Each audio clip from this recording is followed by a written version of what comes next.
me what they wanna see me for. Hit me out, here we go. What's the re-report?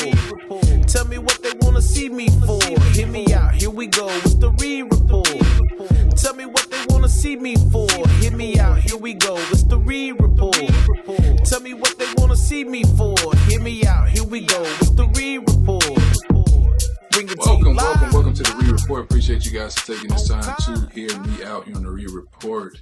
Please continue to subscribe to the channel. We're trying to reach our goal of 2,280 subscribers, eventually getting to 2,300. So please subscribe to the channel and, let's continue to build, because today we have a very interesting topic that I want to talk about, something that we did a couple years ago on this channel that I wanted to get back to this season, and that was, a series on the Carolina Panthers, covering the team, following the team from training camp all the way up into the season and even through the season following the team, but starting things off even at training camp with the Carolina Panthers. That was a very fun series last year leading up to that 2022 season, I believe. And especially because this season, of course, I always have hopes for the Panthers, but it's a new season, and the thing with their struggles, and they've been a bad team for a very long time, but you can see the improvements with the team coming. You can see the improvements, and that's not me, just being a fan. That's me being objective and seeing it, especially with the draft class and especially how they ended the 2024 season last year.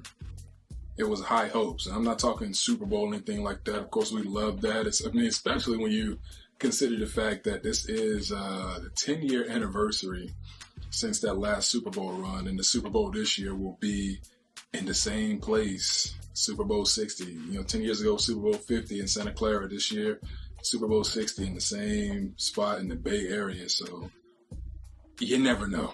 You never know. But I wanted to kick things off here today with this series. Mini camp, starting up, training camp, things like that, preseason on the way. It's the summertime, so of course we know basketball is almost over and football is just right there. It's literally right there, not far at all. So we gonna kick this Panthers series back off and also follow, all the other teams and all the other big news and things like that, such as, you got Aaron Rodgers signing with the Steelers. That was a pickup. I think not a surprise. I think we all expected it. My prediction was for him to go to Minnesota before last season ended, to follow in the Brett Favre path, give J.J. McCarthy one more season of just watching and observing. Of course, he was hurt last year. I thought that would have been the best fit for Aaron Rodgers. Give him one more run, MVP. He would have had, in my opinion, an MVP-like season and a great chance to win the Super Bowl with the Vikings. But they chose not to pursue that path. He chose to go to the Steelers. The Steelers chose to sign him. And, the Vikings are moving forward with J.J. McCarthy. Again, a lot of talent. But back to the Panthers, because we got this little short article where they give a little short overview for all 32 teams here, the NFL minicamp 2025 teams, rookies, veterans. We're watching, and we're going to read the one on the Carolina Panthers. Now, of course, last year, like I said, the Panthers, still a rough season. The Panthers haven't been to the playoffs since 2017, and they didn't finish last in the division last year. Did they finish third? I want to say they finished third in the NFC South last season. And again, it was refreshing to see that, because it's been just they finished third with 5 wins. Falcons had 8. And again, those, towards the end of the season, they looked like a team who were improving, who could be on the rise. They played a lot of teams close, even with an historically bad defense. Again, starting off the season losing 47-10 to the Saints, 26-3 to the Chargers. They surprisingly blew out the Raiders. The week after the Raiders upset the Ravens. And then defense historically bad, but again, they played the Chiefs tough, played the Bucks tough, the Eagles in a game where people took out like major bets. They played the Eagles tough, had a chance to win those games, beat the Cardinals, blew out by the Bucks, beat the Falcons, and hey, Bryce Young really showed up that last game of the season.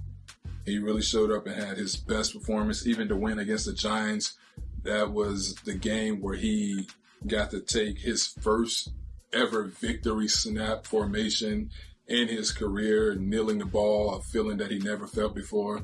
So a lot of hopes for the Panthers coming into this season.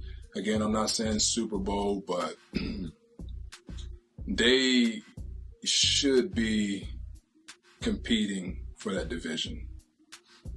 Tampa's looking to win the division for the 5th straight year, if I'm not mistaken. 21, 22, 23, 24. Yeah, this would be 5 in a row if they win it here in 25.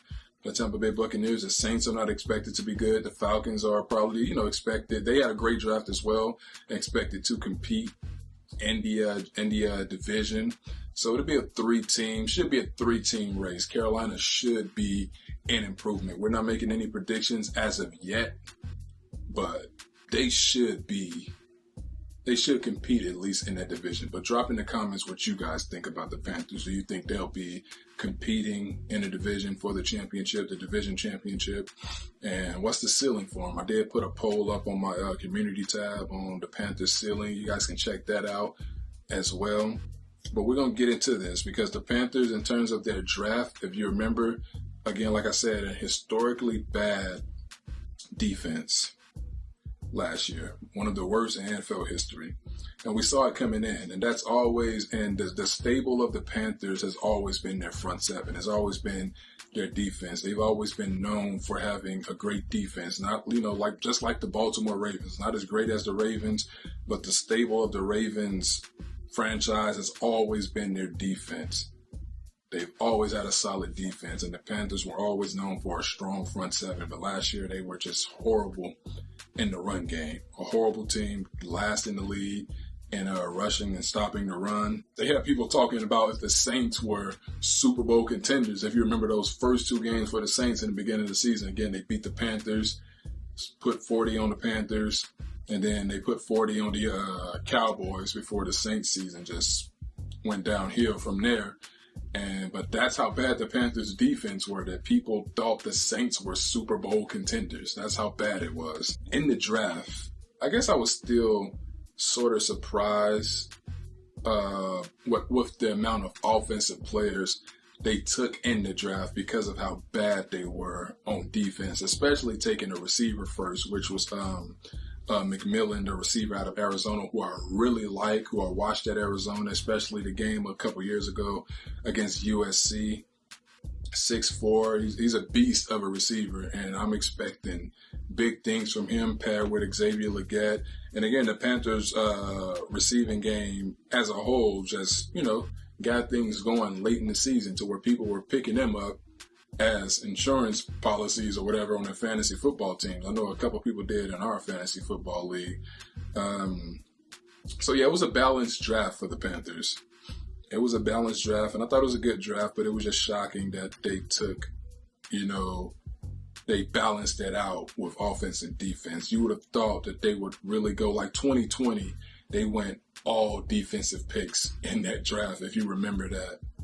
Every player was a defensive pick for the Carolina Panthers.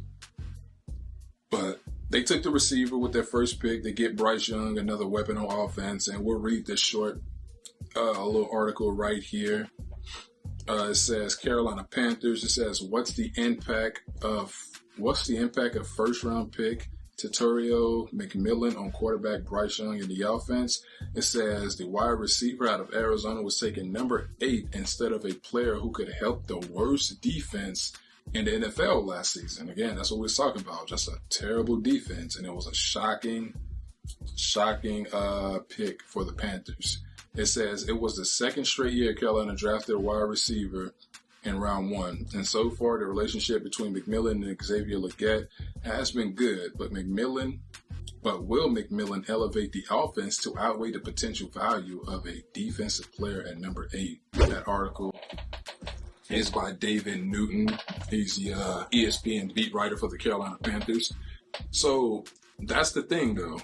Speaking on the article, the Panthers' defense so bad, but is their offense going to be good enough to make up for how bad their defense is? Now, I don't expect them to be as bad as they were last year, but I also don't expect them to be like 2015 good, which was ranked like 6, 2013, which was like a top 3 defense and things like that.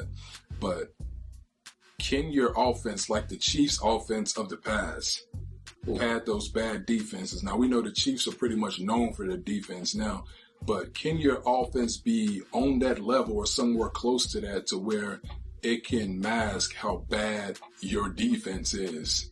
Because they can win games. They're not only scoring with teams, but they're actually winning as well. Because a lot of people like to look at, a team that plays in a lot of close games like, oh, they're good, they just got to close. It's like, nah, you are what your record is. If you play in 17 or 15 or 13 close games and lose a majority, you're a bad team.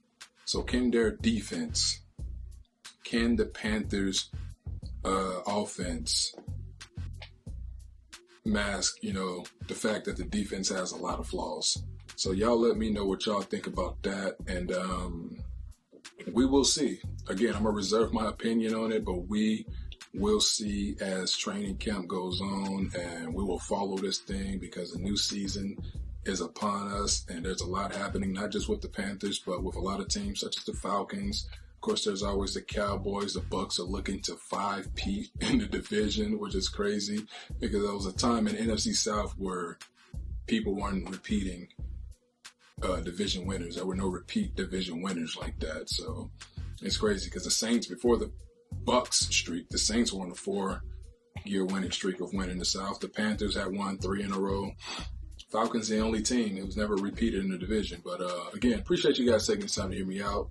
Boys, this is part 1 of our Panthers series, and we will continue to follow this thing. Again, be sure to subscribe to the channel. We're trying to get to 2,380, I believe is the number, and we're trying to eventually get to 2,300. So subscribe to the channel, and we will see you soon. Peace. Tell me what they wanna see me for. Hit me out, here we go. What's the report? Tell me what they wanna see me for. Hit me out, here we go. What's the report? Tell me what they wanna see me for. Hit me out, here we go. What's the report? Tell me what they wanna see me for. Hit me out, here we go. What's the report? Bring it to you live.